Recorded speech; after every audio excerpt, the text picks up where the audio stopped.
Marami sa atin ay pamilyar na sa nilalang o salitang genie. Isang napakasimpleng konsepto na kung saan ay kapag may napulot ka raw na isang mahiwagang lampara, ay simpleng pagkiskis lamang o pagpunas dito ay may isang misteryosong malausok na espiritu na biglang lilitaw mula sa loob nun, at iyon ang nilalang na magbibigay sa iyo ng 3 kahilingan.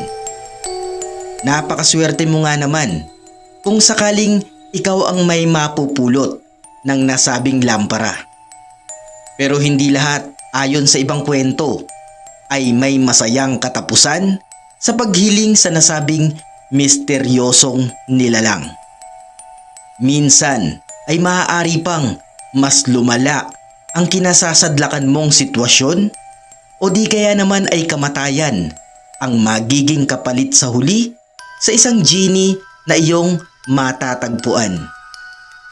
Hindi man tumpak ang ilang paghahambing, ay sinasabing ang salitang genie ay nagmula sa word na jinn, isang salitang Arabiko na ang ibig sabihin ay mga sinaunang espiritu at demonyo na siyang nagbigay kahulugan sa mga katagang mag-ingat sa iyong mga hihilingin.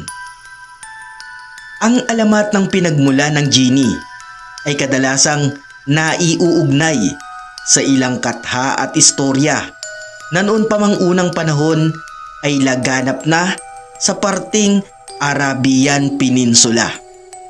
Subalit kahit doon iyon nagmula, ay may mga ilang kaparehas na ring nilalang na lumitaw na rin sa ilang panig ng mundo.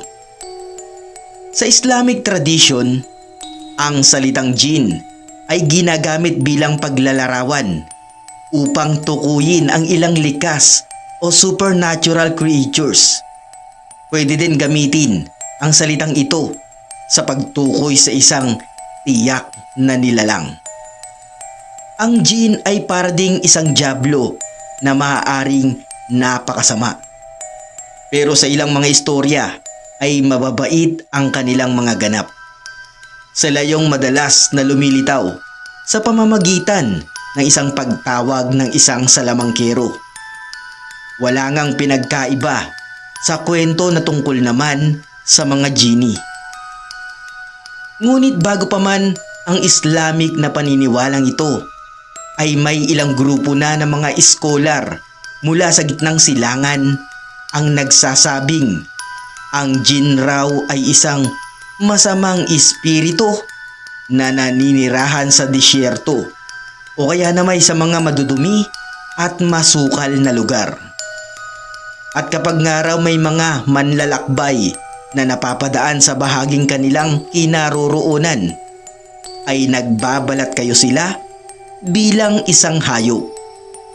Marami din namang nagsasabi na ang mga jinn ay maihahalin tulad sa mga Diyos o bathala na naging dahilan nga kung kaya't may ilang mga sumasampalataya sa mga ito. Kaya't nang ang Islam ang mapiling relihiyon ng mga Muslim, ay pinaghihinalaang ang tinatawag na mga jinn ang naka-impluwensya sa ilang mga pagano o yung mga taong sumasamba sa mga Diyos-Diyosan. Pero kahit na nga ang iba'y inihahalin tulad ang mga jinn sa tulad ng isang Diyos, ay may mga iba pa ring hindi sila kinukonsidera bilang mga immortal. May ilan kasing mga kuro-kurong lumabas na may ilang armadong tao ang nakaya ng pumatay ng isang jinn. Pero hanggang ngayon nga ay isa pa ring teorya lamang dahil sa nasabing katangian ng mga jinn na hindi nga lang kayang magpalit ng anyo, kundi kaya pa nitong maging isang invisible. Kung kaya, paano mo nga ba mapapatay ang isang nilalang na hindi mo nga lang nakikita? Pinaniniwalaan ding ang mga jinn ang siyang responsable sa pagpapakalat ng ilang sakit o disease, o di kaya naman ay ilang karamdaman na may kinalaman sa pag-iisip ng tao. Kaya din kasi ng mga jin na sumapi sa katawan ng isang tao at pasukin pati ang pag-iisip ng taong sasapian nito. At kung dadako naman tayo, ayon sa banal na kasulatan, ay iba ang itsura o naging paglalarawan sa isang jin.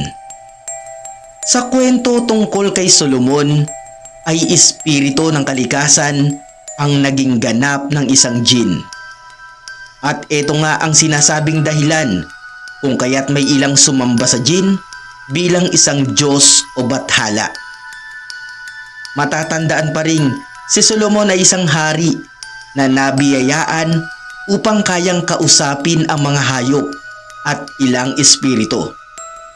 Kaya hindi nga katakataka na napasunod ni Solomon at napagharian pa niya ang ilang malalakas at hindi mapigil na jin upang tulungon pa siya netong itayo ang sinaunang templo sa Jerusalem. Sa Biblia ng mga Muslim o ang Quran ay nabanggit nga ng 29 na beses ang mga jin. At ito ay karamihang nasabi sa pang 72 chapter na may pamagat na al-jin o sa Tagalog na salita ay ang ibig sabihin ay ang jin. At sa kadahilanang upang mapanatili ang ilang kuro-kuro na nag-iisa lang ang titoong Diyos ay ibinaba ang tingin sa mga jin.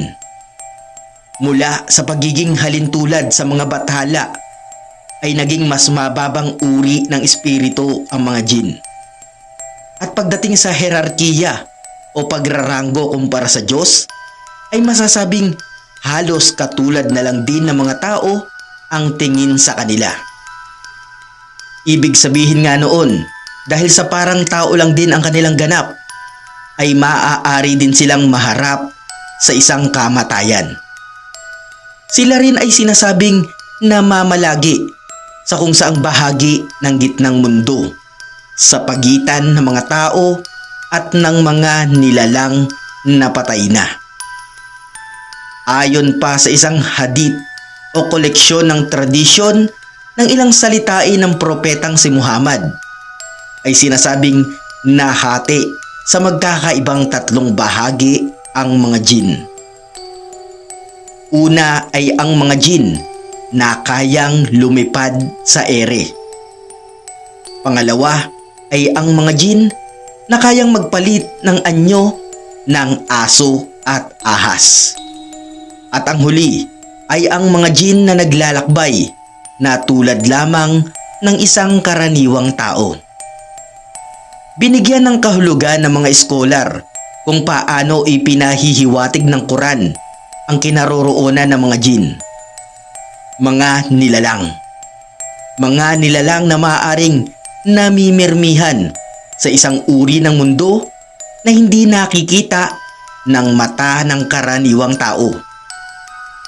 Sa makatuwid ay pwede din nating ikonsidera na ang mga anghel at demonyo ay mga jin. Subalit tulad nga sa nabanggit ay hindi lahat ng jin ay maaaring anghel at hindi rin naman masasabing demonyo. Mas malinaw pa rin kasi kung ilalarawan ang mga jin bilang isang nilalang na malapit lang na tulad sa isang tao. Nilikha sila sa pamamagitan ng isang apoy na walang usok at nanirahan sa sanlibutan bago pa man lumitaw sina Adan o ang unang tao dito sa mundo. Mas mabibilis at malalakas sila kung ikukumpara sa mga tao, pero namumuhay din ng katulad sa atin. Kailangan din nilang matulog, kumain at uminom araw-araw. At kapag sila ay namatay, ay maaari silang mapunta sa langit o impyerno. Depende sa kanilang nagawa nung sila ay nabubuhay pa. Ang mga nilalang na ito ay nahati rin sa magkakaibang tribo. Dahil sa ang bawat isa sa kanila ay nilikha sa iba't ibang uri ng apoy. Madalas na nagaganap ang labanan sa pagitan ng mga anghel at demonyo. Liwanag laban sa kadiliman.